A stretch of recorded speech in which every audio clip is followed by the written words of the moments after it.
বাবে ধন্যবাদ আৰু এই মুহূৰ্তত লৈ আহিছো এটা ডাঙৰ খবৰ এবাৰ যোৰহাটত গৌৰৱ গগৈৰ মেজিক নচলিল মামাৰ মেজিক চলিছে এবাৰ যোৰহাটত আৰু এইবাৰ দেখিবলৈ পোৱা গৈছে উজনিত কিন্তু বিজেপিৰ বিজয় ধ্বজা আৰু এবাৰ উজনিত অগ্ৰগতি বিজেপিৰ সবিশেষ লৈ আহিছো এই মুহূৰ্তত এবাৰ উজনিত বিজেপিৰ বিজয় ধ্বজা আৰু যোৰহাটত হিমন্ত মেজিক চলিছে যোৰহাটত এবাৰ মামাৰ মেজিক চলিছে এবাৰ যোৰহাটত চলা নাই গৌৰৱ গগৈৰ মেজিক এটা বছৰতে যোৰহাটত কংগ্ৰেছে দেখুৱালে কোচনীয়া ফলাফল দেখুৱাইছে যোৰহাটত কংগ্ৰেছে যোৰহাটৰ লোকসভা সমষ্টিৰ প্ৰায়বোৰ পঞ্চায়ততে বিজেপিৰ প্ৰাৰ্থীৰ জয় জয়কাৰ যোৰহাট লোকসভাৰ সকলো বিধানসভা সমষ্টিত বিজেপিৰ বৃহৎ অগ্ৰগতি পৰিলক্ষিত হৈছে তিতাবৰতো বিজেপিৰ তুলনাত কংগ্ৰেছৰ মুখ থেকেচা দেখিবলৈ পোৱা গৈছে আমি এই মুহূৰ্তত জনাই আছো এটা ডাঙৰ খবৰ কিয়নো বিজেপিৰ জয় জয়কাৰ এবাৰ দেখিবলৈ পোৱা গৈছে খোৱাং সমজিলাত বৰ্তমানলৈকে 6 গৰাকী বিজেপি আঞ্চলিক পঞ্চায়তৰ প্ৰাৰ্থীৰ জয় বিজেপি প্ৰাৰ্থীসমূহ হৈছে কলাখোৱা আঞ্চলিক পঞ্চায়তৰ হেমন্ত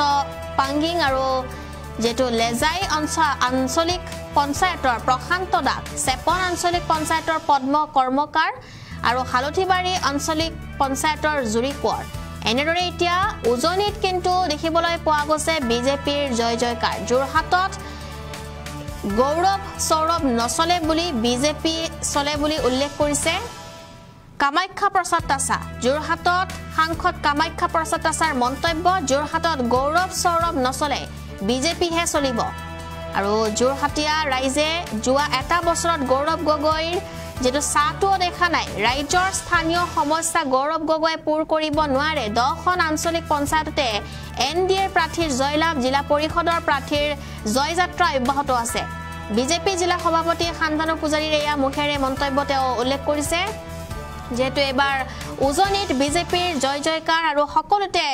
বিজেপিৰ জয় জয়কাৰ বিজেপি মিত্ৰজোঁটৰ অগ্ৰগতি আৰু যেটো সৰু পথাৰ সমষ্টিত এবাৰ বিজেপি মিত্ৰজোঁটৰ অগ্ৰগতি চাৰিখন জিলা পৰিষদৰ আসন আৰু আটাইকেইখন আঞ্চলিক পঞ্চায়তৰ আসনত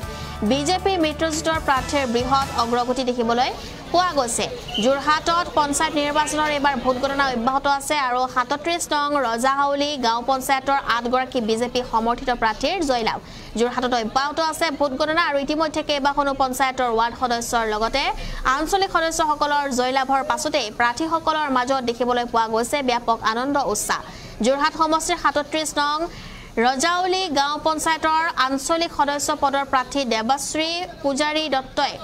2178টা ভোটত তেওঁ যেটো লাভ কৰিছে 8টা তেওঁ ভোট লাভ কৰি কংগ্ৰেছ প্ৰাৰ্থী গৰাকীৰ লগত তেওঁ যেটো বৃহৎ জয় লাভ কৰিছে আৰু দেখিবলৈ পোৱা গৈছে এতিয়া বিজেপিৰ জয় জয়কাৰ উজনি অসমত আৰু এইবাৰ বিশেষকৈ যোৰহাটত গৌৰৱ গগৈৰ মেজিক কিন্তু নচলিল এই সন্দৰ্ভত মন্তব্য আছে সেয়া শুনাবলৈ চেষ্টা কৰিম গাঁও পঞ্চায়তৰ নিৰ্বাচনৰ পিছতে 26ৰ বিধানসভা নিৰ্বাচন হৈছে গৌৰৱ গগৈ মেজিকটো ইয়াত নাই চলা বুলি আপুনি গৌৰৱ গগৈৰ ভংগত মই নাজানো বিজেপিৰ কথা চলিব এইবিলাক গৌৰৱ গগৈ স্বৰ্গৰ কথা বাদ দিয়ক আমাৰ হিমন্ত বিশ্ব শৰ্মা নৰেন্দ্ৰ মোদী জেপি নাড্ডা দিলীপ শইকীয়া এইবিলাকে চলিব বেলেগ নচলে কাৰণ মানুহে জানেতো মানুহে কোনটো কৰিব লাগে সেই কথা জানে মই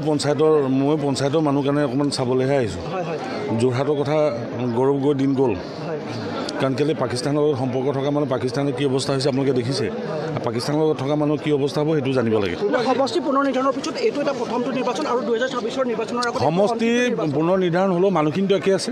সমষ্টি পুনৰ নিৰ্ধাৰণ হৈছে হিমন্ত বিশ্ব শৰ্মা ডাঙৰীয়া মুখ্যমন্ত্ৰী হৈ আছে নৰেন্দ্ৰ মোদী ডাঙৰীয়া প্ৰধানমন্ত্ৰী হৈ আছে যোৰহাটৰ সভাপতি হৈছে আৰু মানুহবিলাকতো একে আছে গতিকে ভাৰতীয় জনতা পাৰ্টীৰ কোনো প্ৰশ্ন উঠিব নোৱাৰে ভাল ৰিজাল্ট হ'ব 100% মই ভাবোঁ আৰু ৰাইজেতো ভোট দিছে আজি ফলাফল ওলাব আৰু অকণমান সময় ৰক্ষা কৰিলে গম পাব বৰ আগতীয়াকৈ কৰা ভুল হ'ব 2024 উপনিৰ্বাচনৰ দৰে বা পৰিৱেশ বা ছেমিফাইনেল হ'ব পাৰে আমাৰতো সদায় আমি কৈ আছোঁ দেখোন আমি ৰাইজৰ লগত থকা মানুহ আমাৰ দলটো ৰাইজৰ লগত আছে গতিকে ৰাইজৰ লগত থকা মানুহৰ ফাইনেল ছেমিফাইনেলৰ কি মতলব আছে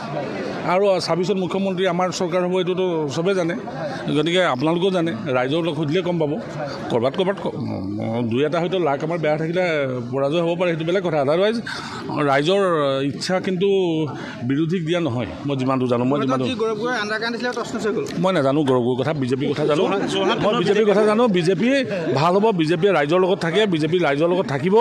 আৰু ভৱিষ্যত দিনত বিজেপি কংগ্ৰেছ দূৰলৈ নাহে আৰু গৌৰৱ গগৈ কংগ্ৰেছৰ অংশ গতিকে তেওঁলোক কেনেকৈ আহিব গোটেই কংগ্ৰেছে যেতিয়া নাহে তো গৌৰৱ গগৈ প্ৰশ্ন কৰিব টচনচটো বাদ দিয়ক সেইটোতো শব্দটো ভালেই আৰু কিবা কিবি হ'ব লাগে এইবিলাক গৌৰগৈ স্বৰ্গৰ কথা বাদ দিয়ক এতিয়া আচলতে যোৰহাট জিলাত আমাৰ ভাৰতীয় জনতা পাৰ্টি আৰু অসম গণ পৰিষদ আমাৰ মিত্ৰজোঁটৰ NDAৰ যি ফলাফল সেয়া